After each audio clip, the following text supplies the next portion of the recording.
Hi everyone, and welcome to yet another video here on the YouTube channel Spillfunding Fellowship. My name is Andreas Norwegian Viking, and this is the Battle Company series of the factions. So we have for 4 days now spoken about the evils of Mordor, and we are moving now on to the Kingdom's Men. And firstly we are speaking about Rohan. So one of favorites among the battle companies, actually previous favorites at least, and might still be. So Rohan, of course, being staunch allies of Gondor, the Rohirrim are known far and wide for their prowess in battle and for their skill in breeding and training horses. Despite the darkness of the times, the riders of Rohan are swift to answer the call for aid, and orcs and other evil creatures have learned that the sound of hoofbeats will often mean their doom. So Rohan is a interesting warband for those who like cavalry, and of course you can get cavalry straight away with this list. So the example starting warband is 3 warriors of Rohan with shields, 3 with bows, and 2 with throwing spears. Interesting note that they haven't given shields to the throwing spears, so you have to convert the models. But then again, you can design whatever you want with the riders, warriors of Rohan. So reinforcement list is pretty plain if you want to do your own warband, and that is basically warriors of Rohan for 6 points each. So no extra warriors to get from reinforcements. You can't just buy warriors or riders of Rohan. So you would need to upgrade them to riders of Rohan or buy them horses. But then again, you would not get the expert rider ability you would otherwise get when you have the upgraded warrior of Rohan to a rider of Rohan. So for equipment, you can for warriors buy for 1 gold a shield or a bow, 2 gold a throwing spear, 6 gold a horse, or 13 gold a pureblood steed. And we all know that pureblood steeds are the descendants of the Meras, and of course then have a 12-inch movement instead of a 10-inch movement. For heroes, you have the 1/5 gold, the first number being the heroes that are 1 wound, 1 attack each, and these after the slash, in this case being the 5 gold, is of course the heroes that have more than 3 or more in the stats, wounds or attacks, combined. So 1/5 gold is a shield or a bow, 2/5 gold is throwing spear, heavy armor, or longbows, counted as elf bows. 6/10 gold is a horse, and 9/15 gold is an armored horse. Interestingly, heroes can't get pureblood steeds, so only warriors can get pureblood steeds. Of course, you can have a warrior with a pureblood steed be upgraded to a hero. He retains his equipment, so that might be a way to have a 12-inch movement, 12-inch movement hero. For the promotions, you have a warrior of Rohan with shield will become a Helminga or a rider of Rohan. A warrior of Rohan with bow becomes a rider of Rohan or outrider with a horse. Helminga becomes a Westfall red shield. Westfall red shields then again become Sons of Eowl, and riders of Rohan or outrider with horse becomes a royal guard on a horse.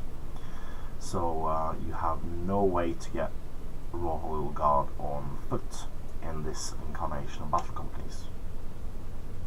So for all warbands we have warband specific special rules. So Rohan is no different. So you have the first special rule is Horselord. The Rohirrim are known for their close ties to their mounts. Many riders and horses have become legendary for their valiant adventures together. The hero may use his fate points to save wounds against his horse, and this can be quite crucial in battle company battles, as losing your horse means that you lose momentum for your heroes or warriors, in this case heroes. Next one is Hero of Legend. Some heroes' reputation and skill in battle is so great that even others follow their directions without question. The player may roll a die when spending a might point to call a heroic action. On a score of 5+, the player may need not reduce the hero's might score. The might point was effectively free. This ability can be used once per turn and does not apply to might points used to modify dice rolls. So basically Taskmaster roll or the Son of Eol, not the Son of Eol, Eol the Young's ability. Saddleborn.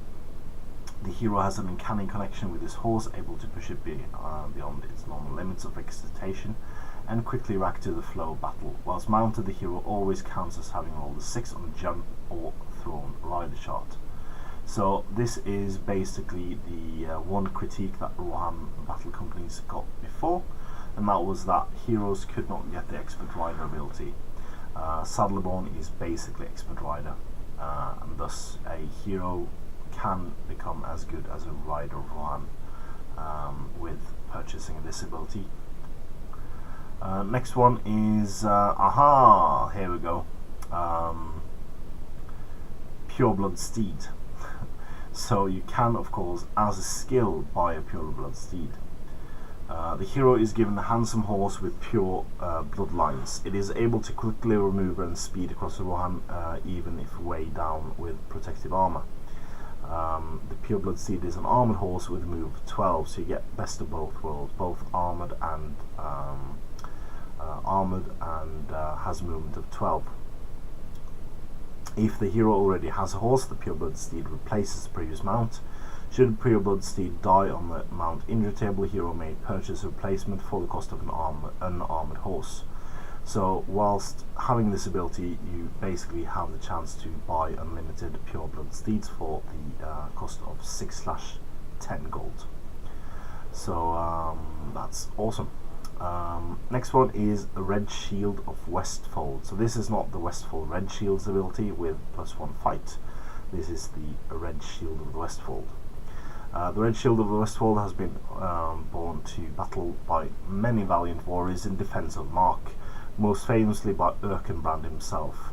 The hero may use the shielding rule even whilst mounted. Only one hero at a time may carry the Red Shield. So this is quite cool. You can for instance, you can charge into a warrior you know will call her a combat and then shield with basically your attacks +1 die for charging ×2. So that gives you the ability to basically stop the momentum of a rival warband. So a note about the Rohan battle companies is that Sons of Eol are held in high esteem, yet they remain aloof from other warriors, choosing instead to own the blades and mines in preparation for the next battle. Because of their devotion to the craft, they eschew positions of command to commit themselves more fully to the art of cavalry warfare. Sons of Eol may never be promoted to heroes. So that's quite cool. If I was designing a Rohan starting company, I would maybe go for one mounted model. At least I think I would mount my lieutenant, and then take less bows starting, because you don't get many shots in the battle company, focusing more on throwing spears and normal warriors with shields maybe, and then start the shooting war when you get the riders, because then you could move around and around. So that's quite cool. And if you are listening while reading the rules, included in the link below, you will see, of course, a magnificent painting of a Rohan hero, a female Rohan hero on an armored horse, and I would love to have this kind of model for a battle company with Rohan. The A1 model is fantastic, but then again, this heroic pose. So if anyone out there is a sculptor and wants to sculpt one of these for Spillfilling Fellowship, I would of course feature it in a video and paint it up as beautifully as I can. So cheap plug there for free models, but then again, if you don't ask, you don't get anything. So yeah. So as ever, this has been one of the videos in the faction series for battle companies. Please join us from September the 3rd and onwards for our 3rd campaign, season 3 of our battle companies campaign. And yeah, so please comment, like, share and subscribe and support your hobby.